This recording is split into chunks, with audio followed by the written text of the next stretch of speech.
দর্শক অনেক দর্শক বিপুল ভাবে টেলিফোন করার চেষ্টা করছেন এই মুহূর্তে শঙ্কর রায় কোচবিহার থেকে আমার সাথে টেলিফোন লাইনে রয়েছেন। শঙ্কর বাবু নমস্কার। কোচবিহারের থেকে আপনি বলছেন, আমি কলকাতা থেকে ময়ূক বলছি, বলুন। হ্যাঁ ময়ূক দা বলছি। আমি বলছি আমাদের উত্তরবঙ্গে যে উন্নয়ন হয়েছে সেটা আমাদের উত্তরবঙ্গে যে উন্নয়ন হয়েছে বা কতগুলো আবাস যোজনার ঘর হয়েছে, আমি চাইছি একবার সেন্সাস করা হোক, দেখা হোক আমাদের উত্তরবঙ্গে কতগুলো আবাস যোজনার ঘর রয়েছে। আমি এটাই বলতে চাচ্ছি যে আমাদের উত্তরবঙ্গে একবার সেন্সাস করে দেখুক কতগুলো আমাদের পাকা বাড়ি হয়েছে বা আবাস যোজনার ঘর হয়েছে আর কতগুলো পাকা বাড়ি বেরিয়ে গেছে এই পরিমাণ ঝড়। বেশ আমি এটাই বলছি। এইটা বড় বিতর্কের জায়গা আপনি বললেন, অনেক ধন্যবাদ। বোলপুর থেকে ইনি উৎপল ঘোষ বলে বোলপুর থেকে একজন কলার আমার সঙ্গে রয়েছেন। নমস্কার দাদা, ময়ূক বলছি, বলুন। হ্যাঁ নমস্কার ময়ূক বাবু। নমস্কার ময়ূক বাবু, বলুন। হ্যালো বলুন, আমি শুনতে পাচ্ছি। হ্যাঁ, আপনাকে আমি খুব ভালো একজন জার্নালিস্ট হিসেবে জানি এবং মনে হয় এবং স্পষ্টবাদী। তো সেই জায়গায় দাঁড়িয়ে আপনি যে পয়েন্টগুলো তোলেন এবং আজকেও যে পয়েন্টটা তুললেন যে অকাট্য মিথ্যা দিয়ে শাক দিয়ে মাছ ঢাকা যায় না, যেটা দেখা যায় চোখে সেটাকে কিন্তু অস্বীকার করা যায় না, আর যেটাকে দেখা যায় না সেটা অস্বীকার করা যায়। আজকে যে কত উন্নয়ন হয়েছে সেটা আমরা লাইভ পোস্ট গুলো দেখে বুঝতে পারি।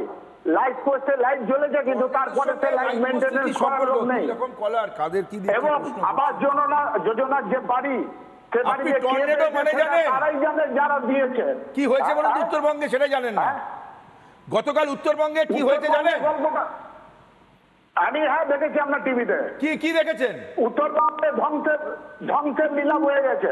কিভাবে হলো? তার জন্য ধ্বংসের লীলাকে ব্যবহার করে এরা দানের টাকা চুরি করে খায়। নিয়ে গেছে। ধ্বংসের লীলাকে ব্যবহার করে এই আসপাত থেকে শুরু করে অনেক ধন্যবাদ।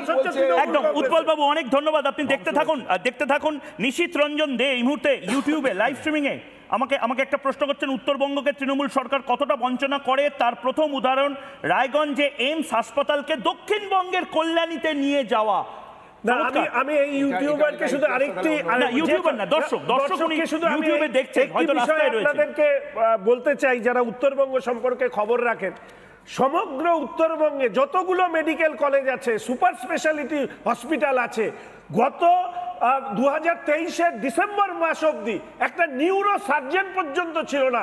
এই হচ্ছে উত্তরবঙ্গের স্বাস্থ্য পরিকাঠামো, যা নাকি তৃণমূল কংগ্রেসের পক্ষ থেকে যিনি বলছেন তাকে তথ্য আকারে তুলে ধরা। আমি একবার টর্নেডোর সম্পর্কটা কি একবার আমি দেখে নিই সাধারণ মানুষ উত্তরবঙ্গে। আচ্ছা ভাস্কর আমি দুজনকেই থামাচ্ছি। আমি একবার দেখে নিই যে উত্তরবঙ্গের মানুষই ওখান থেকে দাঁড়িয়ে, যখন আমরা টানা লাইভ রিপোর্টিং করছি, ওখানকার মানুষই আবাস নিয়ে যখন প্রশ্ন করা হয়, যখন তাদের পরিকাঠামোগত উন্নয়ন নিয়ে প্রশ্ন করা হয়, ঠিক কি বলেছেন একবার শুনবো এবং তারপর নীলাঞ্জন দাম, ঝন্টু বড়াইক এবং নারায়ণ বাবুর কাছে আসবো। পাকা বাড়িতে থাকতেন না কাঁচা বাড়ি? কাঁচা বাড়িতে। প্রধানমন্ত্রী আবাস যোজনা থেকে টাকা দেওয়া হয়েছে, সেই টাকা আপনাদের কাছে পৌঁছায়নি? পাকা বাড়ি হলে হয়তো না এরকম ঘটনা। টিনের চাল ছিল। আপনারা আবেদন করেছিলেন ওই প্রধানমন্ত্রী আবাস যোজনার টাকা? হ্যাঁ করেছি, কেউ পায় নাই তো, আমাদের ওখানে কেউ পায় নাই। প্রধানমন্ত্রী আবাস যোজনার টাকা আপনারা পেয়েছেন? না পাইনি, না কিচ্ছু পাই নাই, দেয় নাই।